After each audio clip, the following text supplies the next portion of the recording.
এই সংক্ষিপ্তসারটি 8 brain rules বইটি সম্পর্কে। এই বইয়ে আপনি জানতে পারবেন কেন ঘুমকে বলা হয় ব্রেনের জাদুকরী রিসেট বাটন, কিভাবে সামান্য শরীরচর্চা আপনার চিন্তাভাবনাকে ধারালো করে তুলতে পারে, আর কেন একসাথে অনেক কাজ করাটা আসলে একটা ফাঁদ। আপনি আরও শিখবেন কিভাবে স্ট্রেসকে নিয়ন্ত্রণ করতে হয়, কেন বারবার পড়াটা স্মৃতিশক্তির জন্য এত জরুরি, আর কেন ছবি বা ভিজুয়াল আমাদের ব্রেনে লেখার চেয়ে বেশি প্রভাব ফেলে। সবশেষে আপনি বুঝবেন কিভাবে আবেগ আমাদের কাজ করতে বাধ্য করে, আর কেন ব্রেনকে সেরা পারফরমেন্সের জন্য মাঝে মাঝে বিরতি দেওয়াটা আবশ্যক।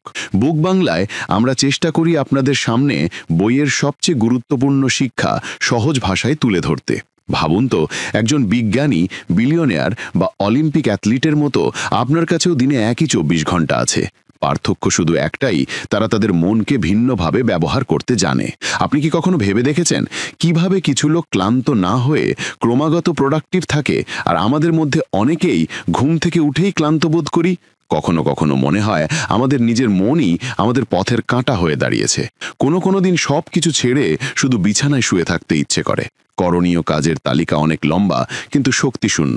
যখন ফোকাস করতে বসেন তখন মাথার মধ্যে হাজারো ডিস্ট্রাকশনস নাচতে থাকে। ফোনের নোটিফিকেশন, সোশ্যাল মিডিয়ার ঝলকানি, আর মনের সেই অস্থিরতা যা প্রতি 5 মিনিটে চ্যানেল বদলায়। এবার শুধু এমন একটা দিনের কথা কল্পনা করুন যেদিন আপনি ঘুম থেকে উঠলেন একদম সতেজ অনুভব করে। আপনার মন সম্পূর্ণ স্বচ্ছতার সাথে কাজ করছে। আপনি সময়ের আগেই প্রতিটি কাজ শেষ করছেন, কোনো চাপ ছাড়াই। আর দিন শেষে কোনো ক্লান্তি নেই, বরং একটা তৃপ্তি আছে যে আজ আপনি আপনার মনকে নিয়ন্ত্রণ করেছেন, মন আপনাকে নয়। এটা কোনো কাল্পনিক নয়, এটা বিজ্ঞান। নিউরোসায়েন্স এটা স্পষ্ট করে দিয়েছে যে আমাদের ব্রেন কিভাবে সিদ্ধান্ত নেয়, কিভাবে ডিস্ট্র্যাকশনের জালে জড়িয়ে পড়ে, আর কিভাবে আমরা এটিকে নতুন করে সাজিয়ে সুপার প্রোডাক্টিভ করে তুলতে পারি। পার্থক্য শুধু এটাই যে আমাদের ব্রেনের সাথে তার নিয়ম অনুযায়ী খেলতে হবে, তার বিরুদ্ধে নয়। ভাবুন তো, যদি আপনি আপনার ব্রেনের শর্টকাট ব্যাটনগুলো খুঁজে পেতেন, যা দিয়ে আপনি স্ট্রেস নিয়ন্ত্রণ করতে পারতেন, মোটিভেশন চালু করতে পারতেন, আর আলস্য ডিলিট করতে পারতেন, তাহলে আপনার জীবনটা কেমন হতো? এই যাত্রাটা এখান থেকেই শুরু হচ্ছে, যেখানে আপনি সেই 8টি ব্রেন রুল শিখবেন যা আপনার প্রোডাক্টিভিটিকে এক নতুন স্তরে নিয়ে যাবে। এই নিয়মগুলো আপনার ভেতরেই আছে, আপনাকে শুধু সেগুলোকে আনলক করতে হবে। কিন্তু একটা সতর্ক বার্তা আছে, একবার আপনি এগুলো বুঝে গেলে আপনি আর কখনো পুরনো পদ্ধতিতে কাজ করতে পারবেন না। এখন প্রশ্ন হলো, আপনি কি আপনার নিজের মনের লুকানো শক্তিগুলো অনুসন্ধান করতে প্রস্তুত? নিয়ম 1, ঘুম, ব্রেনের জাদুকরী রিসেট বাটন। আপনার কি এমন কোনো সকালের কথা মনে আছে যেদিন আপনি অ্যালার্ম ছাড়াই ঘুম থেকে উঠেছেন? চোখটা নিজে থেকে খুলে গেল, আর মন থেকে একটাই শব্দ বেরিয়ে এলো, বাহ, আজ অন্যরকম লাগছে। মাথাটা হালকা, মনটা শান্ত, আর শক্তি যেন ফেটে পড়ছে।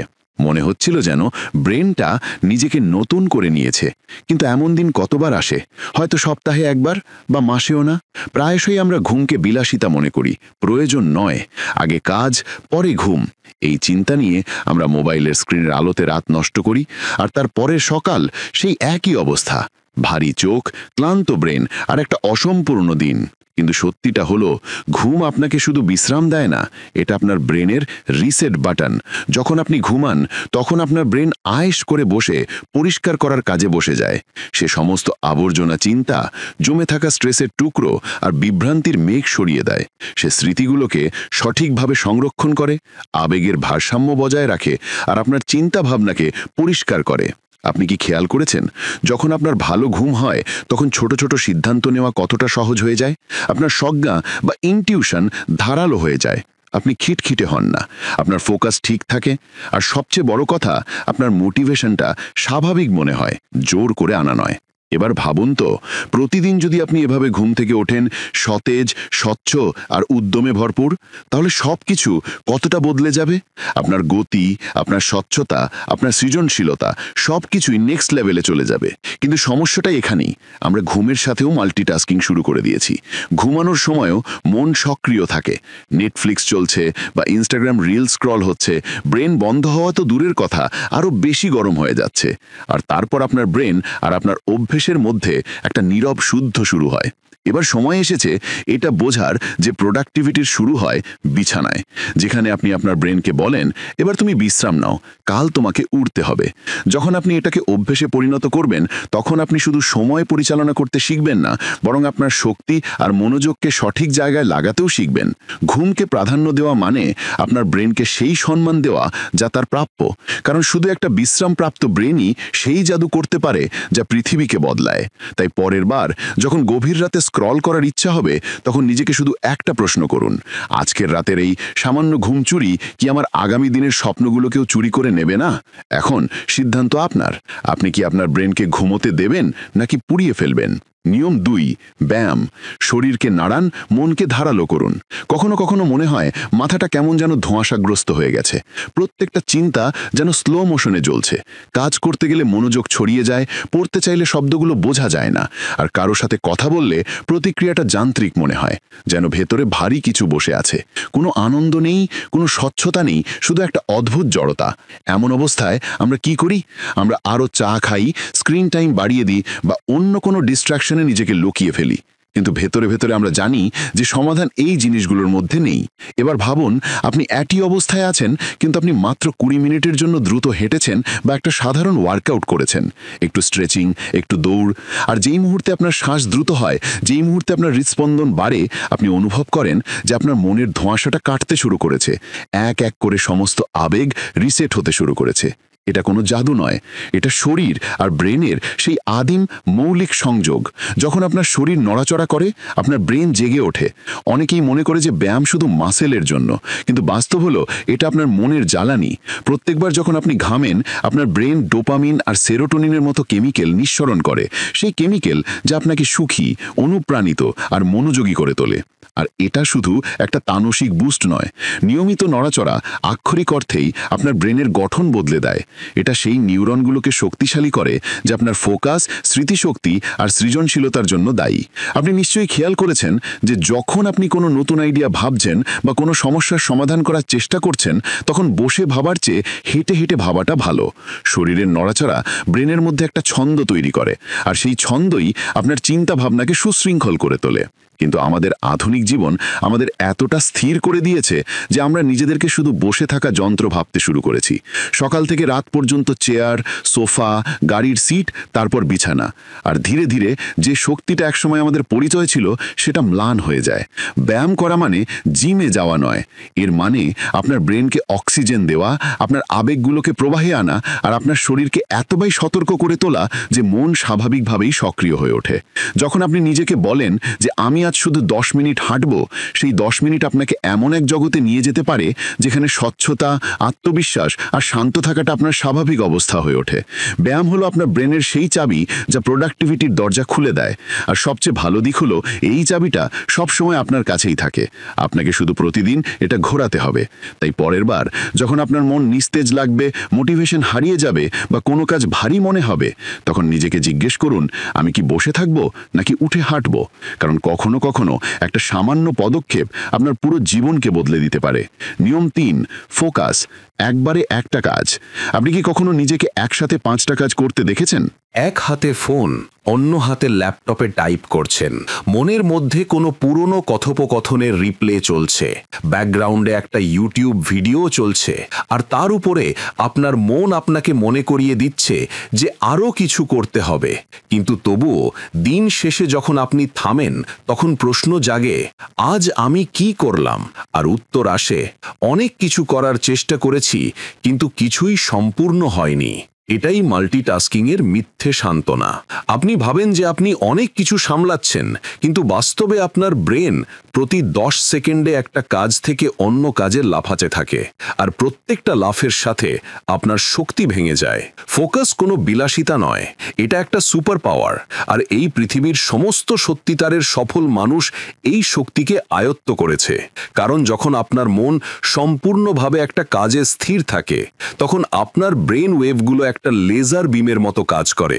আপনি এমন এক গভীরে চলে যান যেখানে সৃজনশীলতা বিস্ফোরিত হয়, স্বচ্ছতা ক্রিস্টাল ক্লিয়ার হয়ে যায়, আর সময়টা যেন উড়ে যায়। কিন্তু আধুনিক বিশ্ব আমাদের ফোকাস থেকে দূরে টেনে নেয়। প্রত্যেকটা বিপ, প্রত্যেকটা নোটিফিকেশন, প্রত্যেকটা ভাইব্রেশন আপনাকে আপনার মূল চিন্তা থেকে বিচ্ছিন্ন করে দেয়। আপনার ব্রেইন ধীরে ধীরে অগভীর চিন্তার প্রতি আসক্ত হয়ে পড়ে। ছোট ভিডিও, ছোট চিন্তা, ছোট মনোযোগ, আর তারপর ছোট সাফল্য। এবার এমন একটা দিনের কথা ভাবুন যেখানে আপনি সম্পূর্ণ নিষ্ঠা আর উপস্থিতির সাথে শুধু একটা কাজে ফোকাস করেছেন। কোনো ডিস্ট্র্যাকশন নেই, কোনো অপ্রয়োজনীয় সুইচিং নেই, শুধু আপনি আর সেই কাজটা। একটা শান্ত গভীর সংযোগ। সেই কাজের মান কেমন হবে? সেটা শেষ করার পর মাথা তোলার অনুভূতিটা কেমন হবে? এটাই হলো ডিপ ওয়ার্কের শক্তি, যেখানে কাজ মানে শুধু একটা কাজ শেষ করা নয়, বরং সেটার মধ্যে ডুবে যাওয়া। ফোকাস ফিরে পাওয়াটা অসম্ভব কাজ নয়, কিন্তু এটা একটা সচেতন সিদ্ধান্ত। আপনাকে আপনার মনকে শেখাতে হবে যে এই মুহূর্তে সবকিছু গুরুত্বপূর্ণ নয়। আর যখন আপনি তা করেন, তখন মন প্রতিরোধ করে, আপনাকে বিরক্ত বোধ করায়, আর ডিস্ট্র্যাকশনের লোভ বাড়িয়ে দেয়। কিন্তু যদি আপনি সেই মুহূর্তে টিকে থাকেন, তাহলে আপনি নিজেকে এক নতুন জগতে খুঁজে পাবেন, যেখানে আপনার মন শান্ত আর আপনার কাজগুলো শক্তিশালী। একবার আপনি এটা অর্জন করে নিলে, আপনি কম সময়ে বেশি প্রভাবশালী কাজ করতে পারবেন। আর এটাই প্রোডাক্টিভিটির আসল চেহারা। এটা কোলাহলপূর্ণ নয়, এটা শান্ত, এটা বিক্ষিপ্ত নয়, এটা কেন্দ্রীভূত। তাই পরের বার যখন আপনি কোনো কাজে নিযুক্ত থাকবেন, তখন শুধু একটা প্রশ্ন করুন, আমি কি সত্যিই এই কাজে উপস্থিত আছি? যদি উত্তর না হয়, তাহলে একটা বিরতি নিন, একটা গভীর শ্বাস নিন, আর শুধু সেই একটা কাজে ডুবে যান। কারণ যখন আপনি 100% ফোকাস একটা কাজে দেন, তখন থেকেই আপনি অসাধারণ হতে শুরু করেন। নিয়ম 4, স্ট্রেস। এটা আপনাকে নিয়ন্ত্রণ করার আগে আপনি একে নিয়ন্ত্রণ করুন। কখনো কখনো আমরা শান্তভাবে বসে থাকি, কিন্তু ভেতরে একটা ঝড় চলতে থাকে। আমাদের শ্বাস দ্রুত, হৃদয় উদ্বিগ্ন, আর মন কোনো অজানা ভয়ে ডুবে আছে। কোনো স্পষ্ট কারণ নেই, তবুও মনে হয় যেন খুব ভুল কিছু ঘটতে চলেছে। এটাই স্ট্রেস, যা বাইরে থেকে দেখা যায় না, কিন্তু ভেতর থেকে আমাদের কুড়ে কুড়ে খায়। স্ট্রেসের সবচেয়ে বিপজ্জনক দিক হলো এটা ধীরে ধীরে আসে, আর আমরা এর সাথে বাঁচতে অভ্যস্ত হয়ে যাই। আমরা এটাকে স্বাভাবিক চাপ, আমি একটু ব্যস্ত আছি, বা আজ মনটা একটু খারাপ বলে উপেক্ষা করি। কিন্তু সত্যিটা হলো, স্ট্রেস কখনোই নীরব থাকে না। এটা প্রতিদিন আমাদের চিন্তা ভাবনাকে ধরো করে দেয়, আমাদের ফোকাসকে দুর্বল করে, আর আমাদের সিদ্ধান্তগুলোকে ভয়ে ভরিয়ে দেয়। এবার ভাবুন, আপনি একটা কাজ করছেন, উপর থেকে সবকিছু ঠিকঠাক মনে হচ্ছে, কিন্তু ভেতরে উদ্বেগের চাপ আছে। আপনি প্রত্যেকটা ছোট ভুলের জন্য নিজেকে বিচার করছেন, প্রত্যেকটা পদক্ষেপে অতিরিক্ত চিন্তা করছেন, আর প্রত্যেকটা ফলাফলকে ব্যর্থতার সাথে যুক্ত করছেন। সেই কাজের মান কেমন হবে? সেই যাত্রাটা কতটা যন্ত্রণাদায়ক হবে? স্ট্রেস প্রোডাক্টিভিটিকে ভেতর থেকে পুড়িয়ে দেয়, আর এটা শুধু মনের উপর প্রভাব ফেলে না, আপনার শরীরও প্রতিক্রিয়া জানায়। ঘুম নষ্ট হয়, শক্তি কম থাকে, আর ধীরে ধীরে আপনি ক্লান্তির সাথে বাঁচতে শিখে যান। কিন্তু এর মানে এই নয় যে স্ট্রেস এড়ানো যায় না। স্ট্রেস শত্রু নয়, এটা একটা সংকেত। এটা আপনাকে বলে যে কোথাও কিছু অভারসাম্য হয়ে পড়েছে। আর যখন আপনি এই সংকেত শুনতে শিখে যান, তখন থেকেই আপনি স্ট্রেসকে পরিচালনা করতে শুরু করেন, উপেক্ষা নয়। প্রথম পদক্ষেপ হলো একটা বিরতি নেওয়া। যখন আপনি অনুভব করেন যে ভেতরে অস্থিরতা হচ্ছে, তখন কিছুক্ষণের জন্য সবকিছু থামিয়ে দিন। কোনো ফোন নয়, কোনো কথা নয়, শুধু নিজের সাথে সংযোগ স্থাপন করুন। একটা গভীর শ্বাস নিন, আর আপনার মনকে জিজ্ঞাসা করুন যে এই মুহূর্তে তোমার কি প্রয়োজন। কখনো মনের জায়গা প্রয়োজন, কখনো স্বচ্ছতা, আর কখনো শুধু এই আশ্বাস যে আপনি একা নন। স্ট্রেস সামলানোর আরেকটা শক্তিশালী উপায় হলো নড়াচড়া করা। যখন শরীর নড়ে, তখন আবেগও প্রবাহিত হয়। একটু হাঁটুন, কিছু স্ট্রেচিং করুন, বা শুধু কয়েক মিনিট খোলা বাতাসে কাটান। মন আপনা আপনি স্থিতিশীল হতে শুরু করবে। আর সবচেয়ে গুরুত্বপূর্ণ হলো আপনার প্রত্যাশাগুলোকে রিসেট করুন। আমরা নিজেদের কাছ থেকে নিখুঁত হওয়ার আশা করি, আমরা সবকিছু দ্রুত করার জন্য নিজেদের উপর চাপ দিই, আর এই চাপে আমরা নিজেদের হারিয়ে ফেলি। কিন্তু মনে রাখবেন, আপনি কোনো যন্ত্র নন। আপনি একজন মানুষ যার অনুভূতি আছে, সীমাবদ্ধতা আছে, আর সবচেয়ে বড় কথা, নিজেকে সারিয়ে তোলার ক্ষমতা আছে। স্ট্রেস ম্যানেজ করা মানে হলো আপনার মনকে সেই সম্মান দেওয়া যা তার প্রাপ্য, তাকে শোনা, তাকে বোঝা, আর তার সাথে সহযোগিতায় বাঁচা। কারণ যদি আপনি স্ট্রেসকে না থামান, তাহলে একদিন স্ট্রেস আপনাকে থামিয়ে দেবে। এখন প্রশ্ন শুধু একটাই, আপনি কি নিজেকে পুড়িয়ে ফেলবেন, নাকি আজ একটা ছোট পদক্ষেপ নিয়ে নিজেকে সারিয়ে তুলতে শুরু করবেন? সিদ্ধান্ত আপনার, আর আপনার শান্তিও আপনার। নিয়ম 5, মনে রাখতে হলে পুনরাবৃত্তি করুন। আপনার কি কখনো এমন মনে হয়েছে যে আপনি কিছু জিনিস বারবার শোনেন, কিন্তু যখন প্রয়োজন হয় তখন মনে করতে পারেন না? যেমন কোনো গুরুত্বপূর্ণ আইডিয়া পড়েছেন, কোনো অনুপ্রাণিতমূলক উক্তি লিখে রেখেছেন, বা কোনো ধারণা শিখেছেন, কিন্তু যখন কাজ করার সময় এলো তখন মাথাটা একদম ফাঁকা হয়ে গেল। কখনো আমরা ভাবি যে হয়তো আমার স্মৃতিশক্তি দুর্বল, কিন্তু এটা সত্যি নয়। সত্যিটা হলো আমাদের ব্রেন শুধু শুনে বা দেখে তথ্য সংরক্ষণ করে না, সে পুনরাবৃত্তির মাধ্যমে সেটাকে শক্তিশালী করে। আমাদের ব্রেন একটা পেশির মতো। আপনি একবার জিমে গিয়ে সিক্স প্যাক বানাতে পারবেন না, ঠিক একইভাবে আপনি একবার পড়ে কিছু মনে রাখতে পারবেন না। আসল মনে রাখাটা আসে পুনরাবৃত্তি থেকে। যখন আপনি কোনো জিনিস বারবার শোনেন, বারবার ভাবেন, তখন সেই জিনিসটা আর শুধু তথ্য থাকে না, সেটা আপনার মনের অংশ হয়ে যায়। এই কারণেই গানের লাইনগুলো যা আপনি কখনো মনে রাখার চেষ্টাও করেন না, সেগুলো আপনার ঠোঁটের ডগায় লেগে থাকে, কারণ আপনি সেগুলোকে পুনরাবৃত্তি করেছেন, শুনেছেন, অনুভব করেছেন, আর আত্মস্থ করেছেন। এবার ভাবুন যে আপনি যদি এই একই কৌশল আপনার লক্ষ্যে, আপনার শিক্ষায়, আর আপনার মূল্যবোধে প্রয়োগ করেন, তাহলে কি আপনি সেগুলোকে চিরকালের জন্য নিজের মধ্যে গেঁথে ফেলতে পারবেন না? কিন্তু আধুনিক জীবনের এটাই সবচেয়ে বড় সমস্যা। আমরা প্রতিদিন নতুন জিনিস গ্রহণ করি, কিন্তু সেগুলোকে পুনরাবৃত্তি করি না। আমরা অনুপ্রাণিত হই, কিন্তু সেটাকে একীভূত করি না। আপনি একটা দারুণ আইডিয়া শুনলেন, অনুপ্রাণিত হলেন, আর তারপর পরের রিলে সোয়াইপ করে চলে গেলেন। এই কারণেই আমরা অনুপ্রাণিত থাকি, কিন্তু রূপান্তরিত হই না। পুনরাবৃত্তি বিরক্তিকর নয়, এটা ব্রেনের ভাষা। যখন আপনি একটা আইডিয়া নিজেকে বারবার বলেন, যখন আপনি দিনে 2 বার সেটা পড়েন, যখন আপনি সেটা লিখে রাখেন, তখন আপনার ব্রেন সেটাকে প্রাধান্য দেয়। আর এটাই আপনার অভ্যাস তৈরি করে, আপনার সিদ্ধান্তকে প্রভাবিত করে, আর আপনার ফলাফল ডিজাইন করে।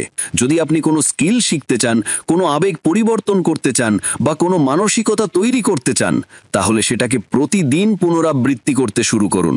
শুরুতে এটা অদ্ভুত লাগবে, ব্রেন প্রতিরোধ করবে, কিন্তু ধীরে ধীরে সেই নতুন চিন্তাগুলো আপনার অবচেতনে বসে যাবে। আর তারপর আপনি নিজেই অবাক হবেন যে আপনি কতটা স্পষ্টভাবে ভাবতে শুরু করেছেন, আপনার সিদ্ধান্তগুলো কতটা আত্মবিশ্বাসী হয়ে উঠেছে, আর আপনি কত দ্রুত বড় হচ্ছেন। পুনরাবৃত্তি জ্ঞানকে স্মৃতিতে পরিণত করে, আর স্মৃতিকে কাজে পরিণত করে। তাই পরের বার যখন কোনো শক্তিশালী চিন্তা আপনার হৃদয় স্পর্শ করবে, তখন সেটাকে শুধু পার হতে দেবেন না, সেটাকে ধরুন, পুনরাবৃত্তি করুন, আত্মস্থ করুন। কারণ যা আপনি বারবার ভাবেন, সেটাই আপনার পরিচয় হয়ে ওঠে। নিয়ম 6, ভিজুয়াল লেখার চেয়ে বেশি শক্তিশালী। আপনি কি কখনো বইয়ের এমন কোনো লাইন পড়েছেন যা সেই মুহূর্তে বুঝেছেন, কিন্তু কয়েকদিন পর ভুলে গেছেন? আর তারপর একদিন আপনি একটা সাধারণ ছবি দেখলেন যা কোনো শব্দ না বলেই আপনাকে ভেতর থেকে নাড়িয়ে দিয়েছে? এটাই ভিজুয়ালের আসল শক্তি। আমাদের ব্রেন শব্দের চেয়ে ছবি দ্রুত বোঝে, গভীরভাবে অনুভব করে, আর দীর্ঘ সময় ধরে মনে রাখে। যখন আপনি একটা ছবি দেখেন, তখন ব্রেন পুরো ছবিটা একবারে গ্রহণ করে, রং, আবেগ, অর্থ সবকিছু এক ঝলকে। লেখা পড়ার জন্য আমাদের মনোযোগ দিতে হয়, অর্থোদ্ধার করতে হয়, কিন্তু ভিজুয়াল সরাসরি হৃদয় আর মস্তিষ্কে পৌঁছে যায়। এবার ভাবুন, আপনাকে একটা নতুন ধারণা বুঝতে হবে। 2টো বিকল্প আছে, একটা লম্বা অনুচ্ছেদ পড়া, অথবা একটা ইনফোগ্রাফিক যেখানে একই জিনিস রং আর আকারের মাধ্যমে বোঝানো হয়েছে। বেশিরভাগ মানুষই দ্বিতীয় বিকল্পটি বেছে নেবে। কেন? কারণ এটা দ্রুত, স্পষ্ট, আর স্বাভাবিকভাবেই আকর্ষণীয়। যখন ভিজুয়ালের সাথে শেখা হয়, তখন সেটা শুষ্ক মনে হয় না, সেটা একটা অভিজ্ঞতা হয়ে ওঠে। এ কারণেই বাচ্চাদের বইয়ে ছবি থাকে, কিন্তু বড় হওয়ার সাথে সাথে আমরা সেই অভ্যাসটা ছেড়ে দিই, আর তারপর শেখাটা বিরক্তিকর লাগতে শুরু করে। এবার ভাবুন তো, যদি আপনি আপনার প্রোডাক্টিভিটি বাড়াতে চান, কোনো দক্ষতায় পারদর্শী হতে চান বা কোনো আইডিয়া মনে রাখতে চান, তাহলে কেন ভিজুয়ালকে আপনার চিন্তার অংশ বানাবেন না? Mind map, diagram, colour coded notes, idea sketch করা, এই সব কিছু আপনার ব্রেনকে নিযুক্ত রাখে। আপনি শুধু যুক্তি দিয়ে ভাবেন না, কল্পনা দিয়েও ভাবেন। আর এই কল্পনাই সেই জ্বালানি হয়ে ওঠে যা আপনার চিন্তাকে নেক্সট লেভেলে নিয়ে যায়। ভিজুয়াল আপনাকে স্বচ্ছতা দেয়, যেন ধোঁয়াশার মধ্যে হঠাৎ রাস্তা পরিষ্কার হয়ে গেল। যখন আপনি একটা লক্ষ্যকে ছবিতে পরিণত করেন, সেটাকে একটা ভিশন বোর্ডে লাগান, তখন সেটা আর শুধু স্বপ্ন থাকে না, সেটা একটা দৃশ্যমান বাস্তবতা হয়ে ওঠে যা আপনাকে টানে, অনুপ্রাণিত করে আর প্রতিদিন মনে করিয়ে দেয় কেন আপনি শুরু করেছিলেন। ভিজুয়াল শুধু দেখা যায় না, অনুভবও করা যায়। আর যখন কিছু অনুভব করা হয়, তখন সেটা ভোলা যায় না। তাই যদি আপনি চান আপনার চিন্তাগুলো সংগঠিত থাকুক, আপনার আইডিয়াগুলো মনে থাকুক আর আপনার মন প্রতিদিন সতেজ থাকুক, তাহলে লেখার সাথে সাথে ভিজুয়ালকেও আপনার সেরা বন্ধু বানান। কারণ এই দ্রুতগতির পৃথিবীতে, যেখানে সবাই তথ্যের পেছনে ছুটছে, শুধু সেই লোকেরাই এগিয়ে যায় যারা সেটাকে কল্পনা করতে শিখেছে। এখন সিদ্ধান্ত আপনার। আপনি কি শুধু সবকিছু পড়বেন, নাকি সেটাকে দেখবেন, অনুভব করবেন আর আপনার জীবনের অংশ করে তুলবেন? নিয়ম 7, আবেগই কাজ করায়। আমরা স্বীকার করি বা না করি, আমাদের সিদ্ধান্ত, আমাদের লক্ষ্য, আমাদের প্রোডাক্টিভিটি, এই সব কিছু যুক্তি দিয়ে নয়, বরং আবেগ দিয়ে চালিত হয়। আপনিও নিশ্চয়ই খেয়াল করেছেন যে যখন কোনো কিছুর সাথে আমাদের হৃদয় যুক্ত হয়ে যায়, তখন আমরা ক্লান্ত না হয়ে, না থেমে রাতের পর রাত সেই কাজে কাটিয়ে দিতে পারি। কিন্তু যদি মন না লাগে, তাহলে সেই একই কাজটা একটা বোঝা হয়ে দাঁড়ায়। আমরা গড়িবসি করতে থাকি আর প্রত্যেকটা মিনিট ভারী মনে হয়। কখনো কখনো আমরা নিজেদের জোর করি, শৃঙ্খলাবদ্ধ হও, সময় নষ্ট করো না, অলস হয়েও না। কিন্তু তবুও ভেতর থেকে মোটিভেশনটা অনুপস্থিত থাকে। কেন? কারণ যুক্তি আছে কিন্তু আবেগ নেই। আবেগ হলো সেই অদৃশ্য শক্তি যা যে কোনো কাজে আগুন লাগিয়ে দিতে পারে। যদি কোনো লক্ষ্যের সাথে আপনার আবেগপূর্ণ সংযোগ না থাকে, তাহলে সেই লক্ষ্যটা শুধু একটা তালিকা হয়ে থাকে, একটা কাজ যা আপনি শেষ করতে চান কিন্তু বাঁচতে চান না। এবার ভাবুন তো, যখন একজন মা তার সন্তানের জন্য সারা রাত জেগে থাকে, যখন একজন সৈনিক তার দেশের জন্য জীবন বাজি রাখে, যখন একজন শিল্পী 1 মাস ধরে একই ছবিতে কাজ করে, তখন কি তারা শুধু রুটিনের বশে করছে? না, সেখানে আবেগ আছে, একটা গভীর চালিকা শক্তি আছে, একটা ব্যক্তিগত অর্থ আছে। আবেগ আপনার ভেতরের ঘুমন্ত শক্তিকে জাগিয়ে তোলে। যখন একটা কাজ শুধু প্রয়োজনীয় নয়, বরং ব্যক্তিগত মনে হয়, তখন ভেতর থেকে অন্যরকম আগুন জ্বলে ওঠে। আর এই আগুনই কাজটাকে অপ্রতিরোধ্য করে তোলে। সমস্যাটা তখনই হয় যখন আমরা শুধু যুক্তি দিয়ে আমাদের কাজের পরিকল্পনা করি। আমার এটা করা উচিত, আমাকে ওখানে পৌঁছতে হবে, কিন্তু আমরা এটা ভাবি না যে আমি কেন এটা করতে চাই। প্রত্যেকটা কাজের পেছনে একটা আবেগপূর্ণ কারণ থাকা উচিত, এমন একটা কারণ যা আপনার হৃদয়কে স্পর্শ করে। কারণ যখন হৃদয় জড়িত থাকে, তখন মন স্বাভাবিকভাবে সারাবদ্ধ হয়ে যায়। যদি আপনি চান আপনার মন ডিস্ট্রাকশন থেকে বেরিয়ে আসুক, যদি আপনি ঘুম থেকে উঠেই অনুপ্রাণিত বোধ করেন, তাহলে প্রথমে খুঁজে বের করুন আপনার কাজের সাথে আপনার হৃদয়ের কি সংযোগ আছে। প্রত্যেকটা কাজকে একটা গল্পের সাথে যুক্ত করুন, প্রত্যেকটা লক্ষ্যের পেছনে একটা আবেগ খুঁজে বের করুন। সেটা আনন্দ হোক, কষ্ট হোক, অপরাধ বোধ হোক, গর্ব হোক বা কোনো অপূর্ণ স্বপ্ন হোক।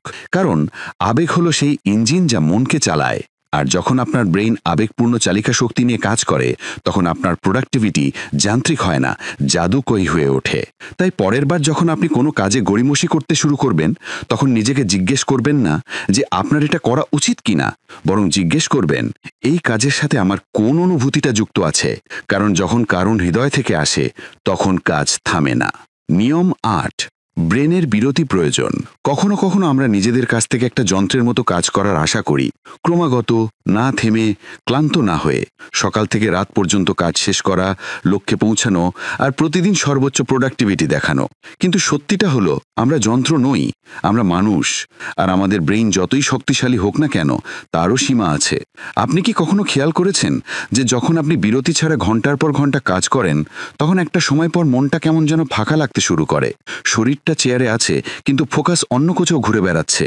আপনি স্ক্রিনের দিকে তাকিয়ে আছেন কিন্তু কিছুই বুঝতে পারছেন না।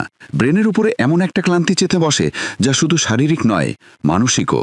এটাই সেই মুহূর্ত যখন আপনার ব্রেন আপনাকে সংকেত দেয়, আমার এখন একটু বাতাস প্রয়োজন। কিন্তু আমরা কি করি? আমরা অপরাধ বোধে ভুগি। বিরতি নিলে সময় নষ্ট হবে। আমরা নিজেদের জোর করি, আরেকটু করিনি, তারপর বিশ্রাম নেব। কিন্তু সেই আরেকটুর চক্করে আমরা আমাদের শক্তি, ফোকাস আর সৃজনশীলতা হারিয়ে ফেলি। বিরতি নেওয়াটা কোনো দুর্বলতা নয়, এটা আপনার প্রোডাক্টিভিটি রিচার্জ করার একটা উপায়। আমাদের ব্রেনের ভেতরে আল্ট্রাডিয়ান রিদম আছে, একটা স্বাভাবিক চক্র যা প্রতি 90 থেকে 120 মিনিট পর পর চলে। এর মানে হলো আপনার ব্রেন এক নাগারে শুধু ওইটুকু সময় সর্বোচ্চ ফোকাসে কাজ করতে পারে। তারপর তার রিসেট প্রয়োজন। যদি আপনি সেই রিসেটকে উপেক্ষা করেন তাহলে আপনি উচ্চ পারফরমেন্সের বদলে ধীরে ধীরে কম শক্তির জোনে আটকে যান। কিন্তু যখন আপনি সঠিক সময়ে আপনার ব্রেনকে ছোট ছোট বিরতি দেন, তখন মনটা আবার ধারালো হয়ে ওঠে। 5 বা 10 মিনিটের ছোট বিরতি, যাতে আপনি চোখ বন্ধ করে বসেন, একটু হাঁটেন বা গভীর শ্বাস নেন, এই সব কিছু আপনার ব্রেনকে নীরব শক্তি দেয়। আর তারপর সেই একই মন যা আগে ধীর হয়ে গিয়েছিল এখন দ্বিগুণ স্বচ্ছতা আর গতিতে কাজ করে। বিরতি আপনাকে পেছনে নিয়ে যায় না, এটা আপনাকে বাউন্স ব্যাক করার শক্তি দেয়। কিন্তু এটা তখনই সম্ভব যখন আপনি সচেতনভাবে বিরতি নেবেন, অপরাধ বোধে নয়। আপনার মন সারাদিন আপনার জন্য কাজ করে। সে জটিল সমস্যার সমাধান করে, আবেগ সামলায় আর ফোকাস বজায় রাখে। তার কি একটু বিশ্রাম প্রাপ্য নয়? কখনো কখনো সবচেয়ে প্রোডাক্টিভ কাজ হলো কিছুই না করা, শুধু একটা বিরতি নেওয়া আর সেই বিরতিতে নিজেকে আবার অনুভব করা। কারণ যখন আপনি আপনার ব্রেনকে জায়গা দেন, তখন সে আপনাকে এমন সব উত্তর দেয় যা আপনি একটানা ব্যস্ততার মধ্যে কখনো পান না। তাই পরের বার যখন আপনার মন ক্লান্ত লাগবে আর আপনার হৃদয় বলবে একটু থেমে যাও, তখন থেমে যাবেন, চুপচাপ, কোনো অপরাধবোধ ছাড়াই, পুরো সম্মানের সাথে। কারণ এটাই সেই থামা যেখান থেকে আপনার আসল গতি আবার শুরু হয়। উপসংহার: যখন আপনি এই ভিডিওটা শুরু করেছিলেন, হয়তো আপনি শুধু জানতে চেয়েছিলেন কিভাবে বেশি কাজ করা যায়, কম ক্লান্ত হওয়া যায় আর দ্রুত ফলাফল পাওয়া যায়। কিন্তু এখন আপনি এমন এক যাত্রা সম্পন্ন করেছেন যেখানে আপনি শুধু প্রোডাক্টিভিটি নয়, বরং আপনার ব্রেনের আসল শক্তিকেও বুঝেছেন। আপনি শিখেছেন কিভাবে ঘুমও শুধু একটা অভ্যাস নয়, বরং ব্রেনের সতেজকারী শক্তি। কিভাবে শরীর নাড়ালে মন ধারালো হয়, কিভাবে সম্পূর্ণভাবে একটা কাজে ফোকাস করাই আসল সুপার পাওয়ার, কিভাবে স্ট্রেসকে দমন করার বদলে বোঝাটা জরুরি, কিভাবে পুনরাবৃত্তি, ভিজুয়াল আর আবেগ একসাথে আপনার ব্রেনকে একটা সৃজনশীল ইঞ্জিনে পরিণত করে, আর কিভাবে একটা ছোট্ট বিরতি আপনার সবচেয়ে বড় সফলতার শুরু হতে পারে। এই 8টি ব্রেন রুল কোনো বিরক্তিকর তত্ত্ব নয়, এগুলো সেই নীরব অস্ত্র যা আপনি আপনার দৈনন্দিন জীবনে ব্যবহার করে সাধারণ থেকে অসাধারণ হয়ে উঠতে পারেন। কিন্তু এখন একটা প্রশ্ন আছে, আপনি কি এই নিয়মগুলো শুধু শুনে ছেড়ে দেবেন, নাকি এগুলোকে বাঁচতে শুরু করবেন? কারণ কাজই জ্ঞানকে শক্তিতে পরিণত করে। সিদ্ধান্ত আপনার হাতে। এই ছিল 8 ব্রেন রুলস বইয়ের মূল শিক্ষা। আরও বইয়ের সংক্ষিপ্তসার পেতে চোখ রাখুন বুক বাংলাতে।